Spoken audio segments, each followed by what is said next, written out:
Progressive and liberal men are absolutely harder to deal with because they get to feel good about themselves by comparison to other men. And that's why, like, I don't trust men on the left either. They have to earn my trust, especially on this app. Because I promise you, a lot of anytime I see a man making content that caters to women, that talks about feminism and blah, blah, blah, but they're clearly catering to women, I don't trust that man at all. Because he's making money he's weaponizing the hope and desperation of women to believe in a good man. And that very man is either A, exploiting us financially by making a ton of money off of coaching or, just by in the beta creativity program. But because those videos always do very well because women are like, oh my God, wow, a man who actually cares, wow. I mean, that's exactly what that Robbie Harvey dude did. The dude makes a fortune off of talking about my lived trauma, all of our lived trauma, domestic violence, rape, and all that stuff. He literally does nothing and makes a fortune off of it. So I do not trust liberal men for that reason. Because also a lot of these men are hitting on my friends on this app. Some of them have hit on me despite me being married and being like, bro, I'm married. That's okay. Just saying, hitting on, I'm like, what? They're dropping in our DMs. But the main reason is this right here, because they gaslight us. This is when we say that men benefit from grape culture. All those men out there who are violently graping and unaliving and all this stuff, they are making all the men who don't do that look great, even though the behavior of other men is terrible. And the reason why I know all of this is because once I started to see this, and I learned this mostly from Black women, right?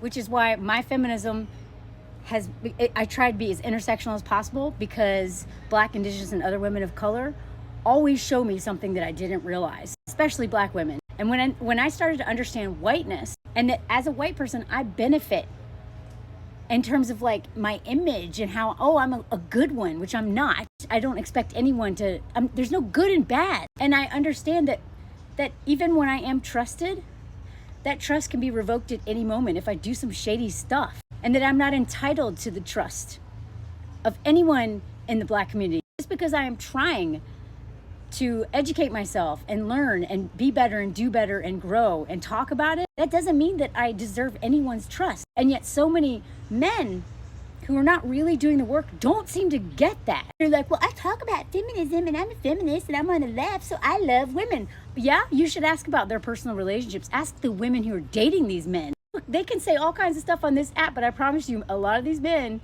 are treating their partners like crap. And even if they're not, even if they really love their partners, they're probably exploiting them on some level. Most of them are, because men who are not as bad as those men are oftentimes like so afraid of dealing with their shame and so afraid of looking at themselves. They'd much rather focus on what they're not doing in terms of not being that guy instead of what they're not doing in terms of really working towards seeing their wives and partners as human beings, doing just as much labor as them in the home, doing the emotional labor, the mental load, and all that stuff. They're not looking at that. Actually, my husband and I were talking about this morning, and he was like, yeah. And he knows this as a man who's deconstructing this stuff and seeing how, recognizing his own thought process, that he realized that a lot of times, because he wants to be a good man and he's trying to be a good man, and that he gets to take credit for who he wants to be rather than who he is right now. Same for me. I don't want to be racist. I don't want to be ableist. I don't want to be homophobic. I don't want to be any of those things. I'm trying my best to unlearn this stuff because I was indoctrinated with all of this a long time ago. And it takes a long time to unlearn this stuff and to see it in its most subtle forms.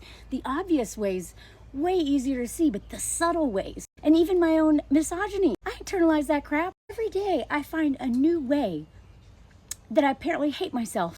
That I didn't put that thought there. Especially as I age, Yesterday I'm getting new headshots. And I realized that I really wanted a headshot taken now because I'm so afraid if we wait any longer, I'm going to have more wrinkles and then my face will be ugly and all this stuff. It's because I'm still so afraid of aging. I have so much ageism in me. Where did that come from? Who taught me that? I wasn't born with that. So if I know that I have been taught to hate women and hate myself, there's no way that there's a single man out there who was not taught to hate women on some level, not exploit women on some level. Like if it's in me, it's in them.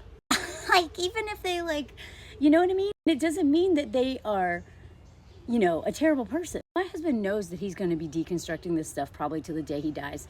I know I'm going to be deconstructing this stuff till the day I die. I hope by the time I die that I am going to be at peace with myself, you know?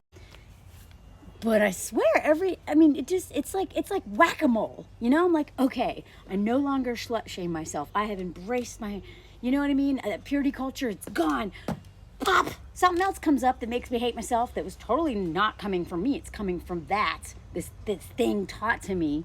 And so the reason why this comment is based on a video where I was talking about this Swedish man who showed that so many men, even when they have all the support in the world, maternity leave, you know, child care, you know, daycare and all this stuff, education, all this stuff just handed to them, they still are doing the same crap. Because if you policy without men healing their trauma, the trauma from their dads or their moms or whoever it was, but a lot of times their own father issues, if they're not really sitting with that and really taking that in and dealing with it, what it was like to be abandoned by their dad, like so many of us. And then also looking at the system and what the system taught them and how it plays out in their personal life. This man could not admit that so much of his issues was rooted in hating women. He can't admit that. Entitlement and misogyny. He was just like, I don't know, I want to be a man. I'm going to be a masculine man. I'm just, you know, I don't know why I'm doing this. He was questioning himself, but he wouldn't say out loud that this is rooted in misogyny and entitlement. And so many men on the left won't deal with that part. They're like, rah, rah, policy, rah, rah, rah, right? Feminism, yay. But they won't look at their personal relationships and the way they literally perpetuate patriarchy in their home. They won't look at that. It's too much. It's too scary. Grow up. Get some courage. Face your fear. Instead of facing the fear of the big mountain that you can climb, face the fear of the shame of you turning into your dad, the shame and self-hatred of abandoning your family, of all the feelings you had about your dad abandoning you. That is being a man, not going and doing masculine things and then gaslighting your wife over and over to make her feel crazy and controlling for asking you to see her as a human and respecting her time. Men who refuse to heal and refuse to look at how ugly misogyny is will not change. They won't. They won't. And they actually are more difficult to deal with than the men who are just like, I hate women. At least we know what those men are about. God.